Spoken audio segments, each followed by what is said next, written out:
She's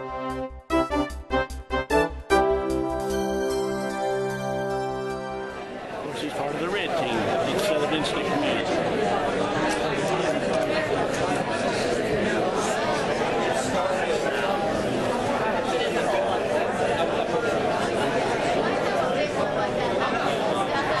Uh-oh, Hazel, don't come looking for me. Here we go. I hope their PA system is good.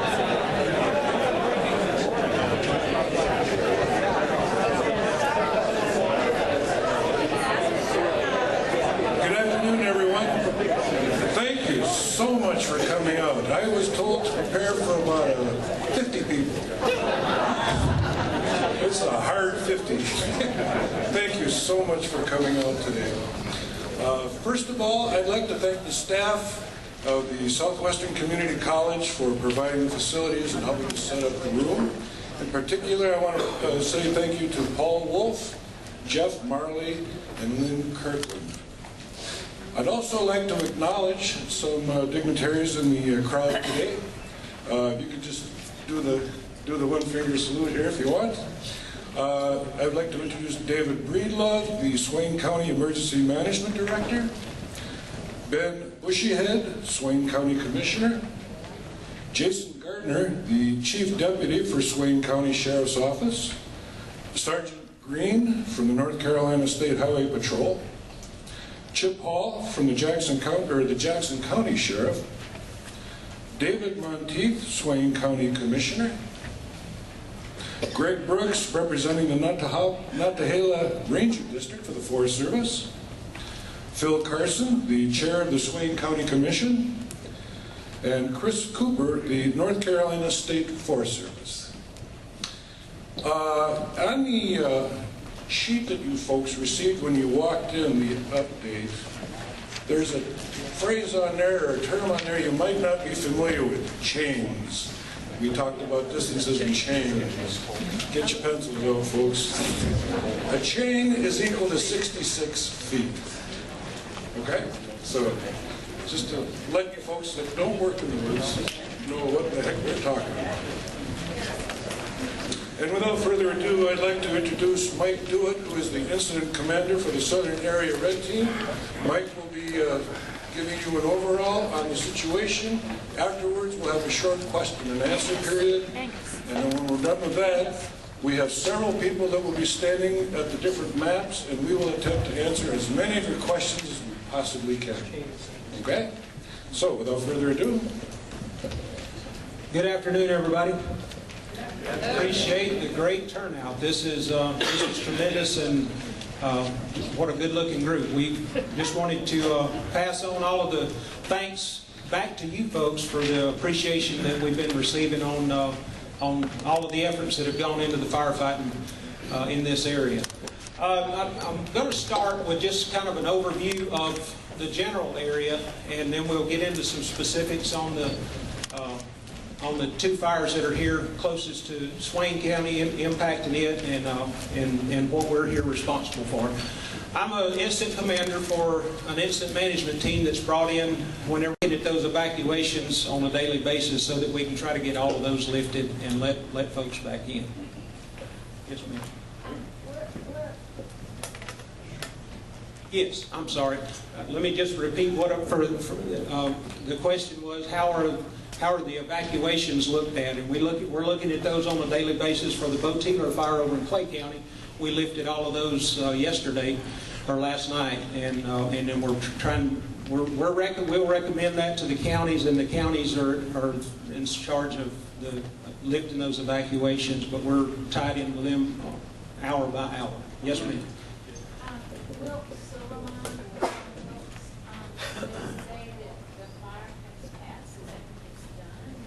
Well, that means that we've stopped the progress of the fire there at that point. There's still hot embers inside of the Wilkes and Silver Mine, and that's East Silver. Okay, so the question was, the fire is at Wilkes and East Silver Mine. Is that continuing to grow, or But we've stopped the fire at the road system and around the houses, so it's not progressing any further, but there's still some hot stuff in the lines that'll need to be taken care of to make sure it's secured.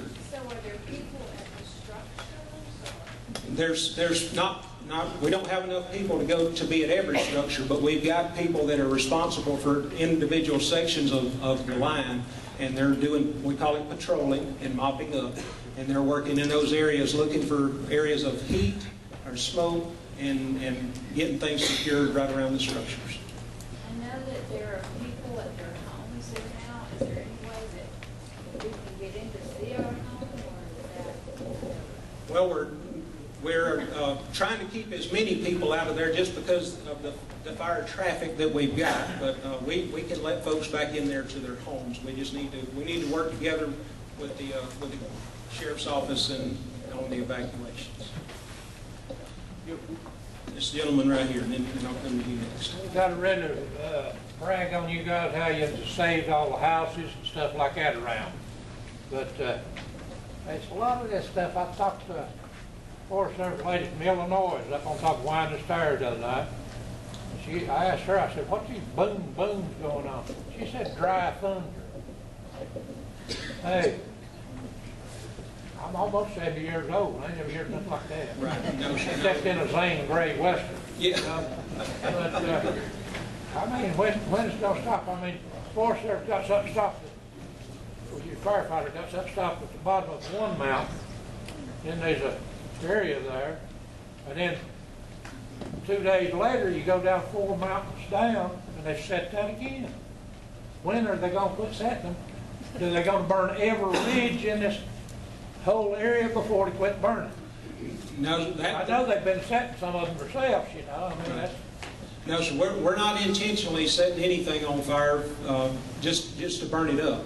We're trying to get everything cut off. So the question one was dry. We got dry thunder, yeah. And what is that? And I'll address that one. And then why are we burning so many ridges in here? Why is so much of it having to burn? Like my dad said, if you got something stopped one place, mark it off. Go on home, go to bed. Right. And so the dry thunder, one of the firing things that we use to set back fires is a berry pistol. It's a round that goes in a 22. So that's the pop. That's what I hear. But I seen that big old plane fly by here early last week, I believe it was. And then I heard a series of boom, boom, boom, boom. Now, I don't know if that plane was connected to them booms or not, but it's awful suspicious. No, the planes that we're using aren't flying fast enough to be breaking the sonic. Well, I was thinking that plane was the whole plane. Okay, that's how it works. Yeah. But we are using those very pistols at times to put some rounds in there so that things can get burned out without having. We can take less people to cover more ground with those. We can pop those in there on those ridges, and we shoot them up high so that the fire is more of a backing fire coming down the slope rather than lighting it at the bottom and burning everything up and killing the timber. It puts a lot more stress on the timber. Well, we used to burn mountains every year. Right. The tree didn't have no insect on our crops mostly, because we burnt them out every year. Right. Stuff like it didn't burn the trees up, burnt undergrowth. Right. For all the insects nesting Sure. winter.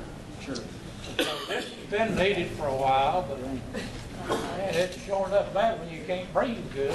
That's the truth. It's causing us all some health issues with the amount of smoke that we got in here. There's a lot of things happening now, like somebody peeing on your leg and tell you it's raining now. No? Yes. Some of that going on everywhere I've talked to, Robbinsville, Andrews, over there, Winding Stairs there. Yes. Yes. To address the air quality. Okay. My concern is, we look at when the windows box, the smoke box better, I'm careful for the fire growth, and I realize that, but in the short term and the long term, the air quality. What's the air quality like is the story. So we've got some air quality folks in Asheville that are feeding information to Raleigh-Durham so we can get advisories posted on the different websites and different TV venues and things like that on radio.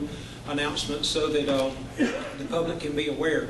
And yeah, when we do get those dry fronts through and we get some more wind, it does help with that some. But there's so many fires around us. You guys are, this area right here is like the epicenter of fires all around you in all of the states. So it's just been really hard for us to get any clean air all the way through these mountains, and it's because of not these fires that you're close to, but some, as far as 200 or 300 miles away. It's just blanketing this area with smoke, and whenever we get the high pressure over us, it sits right over top of us and traps that air in until the next front comes through and it blows out. So the air quality, till we get more of these extinguished and get mop-up completed, and some of that kind of thing done, the air quality is going to be bad. And it'll get better as we get more work done on the fire, but the other fires in the area are also, causing just as many complications. So getting out of it as much as you can, going in a direction, if the wind's blowing out of the west, going farther to the west would probably get you out more of the smoke. And getting out of it for a few days, keeping your house closed up, running the air conditioner, running the heater, and not letting as much of that in, putting towels underneath your window jambs to keep as much of that from coming inside will help you with the air quality. Yeah, I want to know what is the criteria for putting a notice on a house, and when you put a notice on a house, an evacuation notice, how imminent is it that the fire is going to get closed, or what are your criteria for doing that? What's the criteria for evacuations and putting notices on houses? So whenever we first, whenever we come into an area, we'll tie in with the emergency management for the counties, and based on how fast the fire's moving, that's how we do it. We calculate, okay, it's going to take an hour to evacuate these neighborhoods. So whenever the fire gets to this point, this ridge line or this creek, we need to make notifications to this neighborhood and that neighborhood. So we sit down with our fire behavior analysts and our meteorologists and get all of that weather data and what the fire is capable of. And then tie in with the county and make recommendations on those, we call them management action points or trigger points, so that we can get as much notice out as we can. And a lot of these, another thing that goes into it, if we got roads in and out of the subdivision that are just one way in, one way out kind of traffic, we have to build a little bit more time into that because it's going to take longer to evacuate those folks. And that's part of the reason for putting the evacuations in, is so that if we put the evacuation up too late, you guys are coming out while we're trying to go in with the fire equipment to get there. So all of that's calculated, all of it's worked on with the state and the county to get those implemented and put into place. Has anybody actually been evacuated yet, or is it just? We have, yes, sir. We've got evacuation notices in all three counties, but we can't force anybody out of the house. It's a recommendation that you evacuate. Yes, ma'am, in the back. I'm just wondering how best we can help you guys. Like, we've been raking around our house, but how far back is a help to you guys? How far, are leaf piles bad? We need to bag. What's the best things that we can do as homeowners to help you guys make your life easier? Okay, so how can you guys help us with your clearances around your house? The North Carolina Forest Service has got a FireWise program. You can go to their website if you got web address access to get in there to it. But what we shoot for is about 30 feet. We want 30 feet in there, so we call that a defensible space. And then we can get in there. That gives us enough room to operate with the fire trucks, and anything that cleaning your gutters out, getting all of those leaves back, even running a sprinkler, things like that, keeping that vegetation around there wet, moving the firewood piles back away from the house, and anything, because more times than not, we lose more houses from things blowing into the, blowing across there and landing up beside the house into something that's flammable, more so than the fire just racing through there and the flames touching it cause. Yes, sir. On the map there, on the eastern part of the Tellico bar, there's a section where it's jumped a little Tennessee. How well contained is that? How large an area is that? It's an area of about 100 acres, and it's well contained. We tied a line from the river with a dozer line and back to the river. So it's got, and then it was burned out to secure it all the way to the line. That question was, how well secured is the piece on the east side of the Little Tennessee River? And that spotted over a couple of days ago, 3 days ago, and we were able to get crews in there and get a dozer line that started at the, well, a hand line that started at the river, dozer line across the top, and then a hand line that tied back down. So it's, and we've been mopping up on it since it happened. Is that butt out now? Yes, sir. Yes. A lot of people in the community heat with wood as we head into cold weather. Is that going to be do you have any recommendations about that or any thoughts about that? Or? Well, if you heat with wood, that's that's your only method of heating. So it's going to add to some of the smoke. But you know, I mean, but you got to stay warm too. You know, we're not telling you not to live, but you know, just it's going to add to that issue. So. But not as far as the fire danger. It's not going to increase our fire danger. Yep. Yes, ma'am. So if you were to glance into your crystal ball, how long do you think we might be dealing with this? Our meteorologists are saying that we're probably going to be in this pattern of weather till about mid-December. Some are saying, in all of these, you know, the meteorologists, they use a lot of models, and all models are wrong, some are helpful. So, take that with a grain of salt. But they're telling us that, you know, that's when we're expecting a break in this pattern.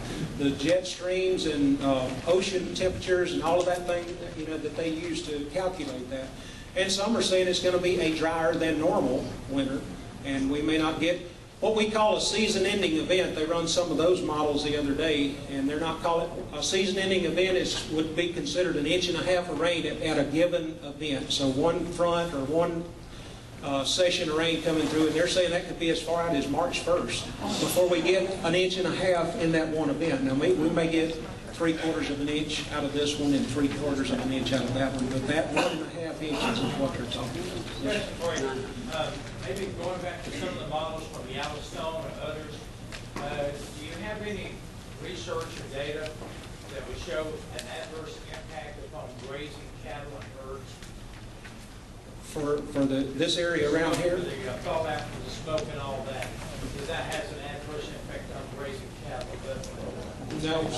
No, sir. We don't have any data that would say that the smoke would cause. The question was, do we have any data from any of the fire history since Yellowstone was referenced that causes damage to grazing for cattle and things? And we don't have anything like that. The immediate impacts that the smoke has is the particulates that's breathed in. But you know, as the air cleans, that your system will take care of absorbing that, but it can cause a lot of bronchitis, even on up to pneumonia. So as much as you can limit the amount of exposure and what you're breathing in, it's better for your health. Yes, sir. Look, when the smoke is heavy, I mean, we've been going out and blowing the leaves around our houses and stuff. Particle masks are a good help. They are. Because I've been coughing up carbon. Yep, that's right.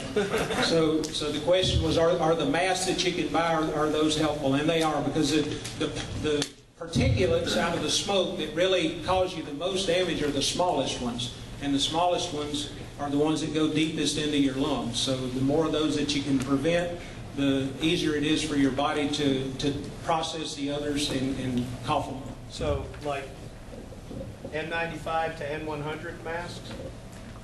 Yep, that's correct. N95 to N100 masks are sufficient. Okay. Yes, ma'am. How are people notified if they need to get out of their houses quickly? And I may need the counties to Not just the folks paper on the to help me out. door, The question was, how are the folks notified if they need to get out of their houses? If they've got an evacuation notice, and in most cases we're using reverse 911.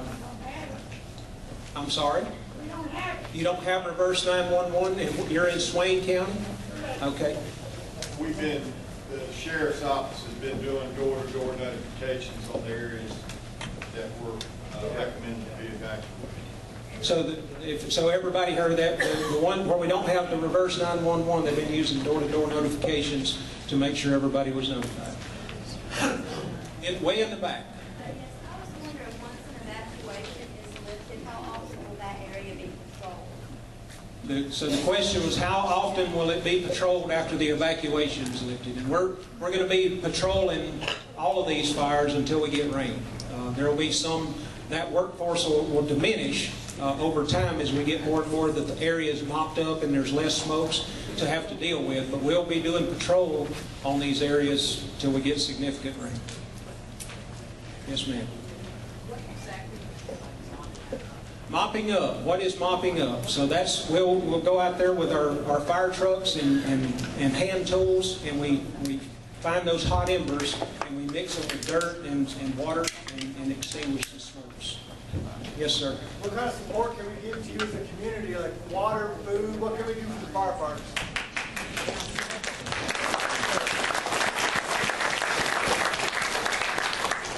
This is thanks enough, and believe me, you guys have just been great with all of the donations and things that have come in. Support your local fire departments with monetarily, but things that you donate, we have to store, and things that they need, equipment and things like that into the future. The monetary donations will, they can put those to good use. So that's the best way. And your prayers and support are felt, and you just don't go to an area that you're going to get more support than we felt in all of these counties around here where we've been. This is the mountain. This is the mountains. It's full of good, and they full of good people too.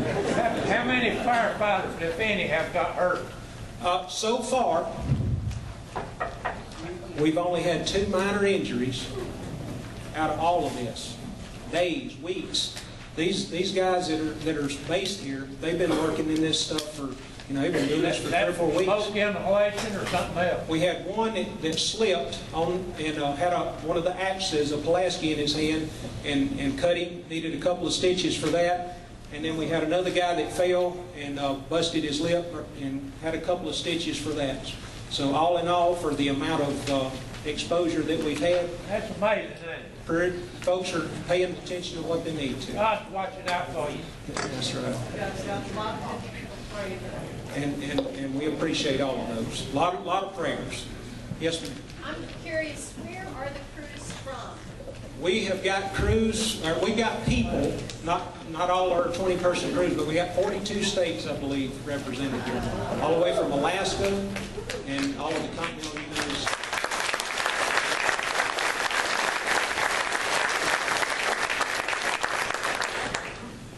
We're all hoping for the most positive outcome, but should big wind come up, I know things could change in a hurry. Would there ever be a point where you would ask for volunteers from the community? I'm from the voting community, and I know I'm not a permanent resident here, but I live here 6 months out of the year. I mean, I've got resources to get volunteers should you need them. And how, I mean, I've sat in Lexington, Kentucky here and kind of alleviating that for my other friends in the voting community, which is all across the eastern United States, really. So can you kind of address, should things change and what we would anticipate there? Well, if something changed on the weather where we were needing more help, one of the limitations, where we put some of these firefighting crews and the physical things that we need, we have a process that we have to go through to do that. But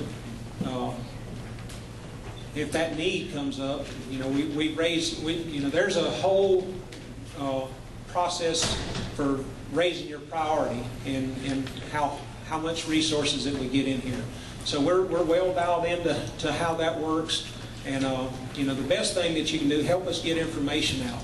So helping get that word out from our Facebook page and posts and things like that, and helping us to spread accurate information. Because that, you know, we probably spend as much time dealing with things that are, well, I heard this and I heard that. And these kind of meetings help that.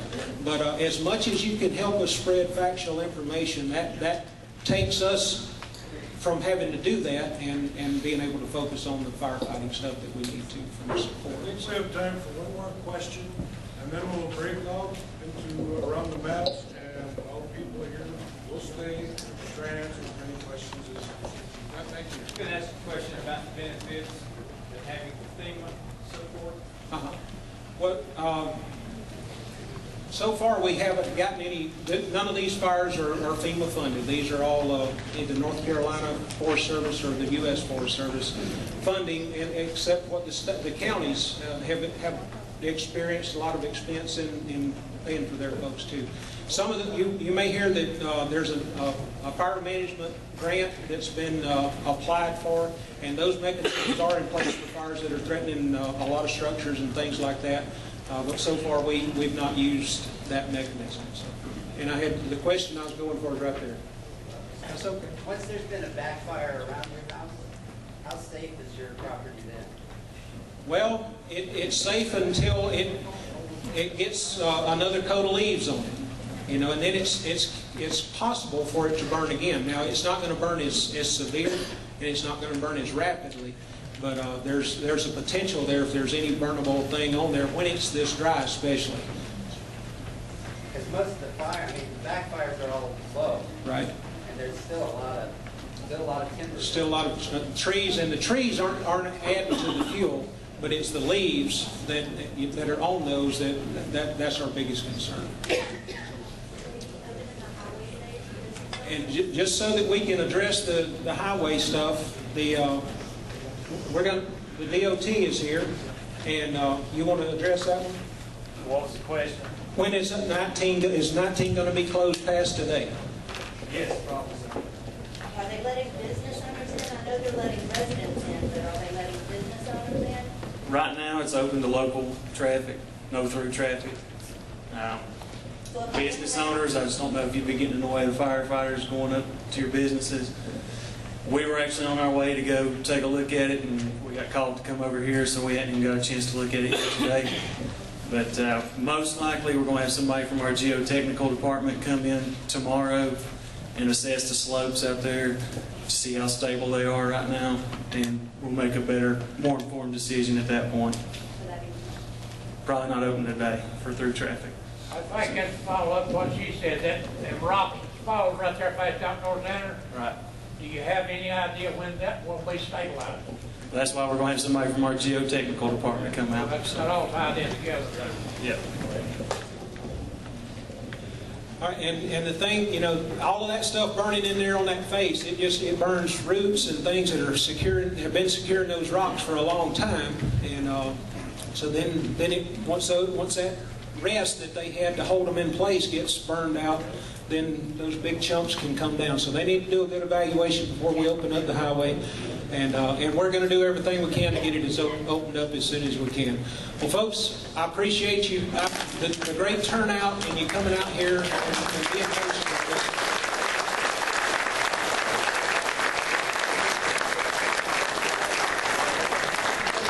All these folks in the yellow shirts and the green pants, those and your county folks, that's been the real heroes out there, and we can't do what we need to without them. So spend some time with us, and we'll try to answer as many questions as we can. Thank you. If you want to stick around and have a conversation with us, go to the maps. And we also have a quick comment about parking. Hey, if I can have your attention, please. We've got a lot of vehicles parked. People, can I have your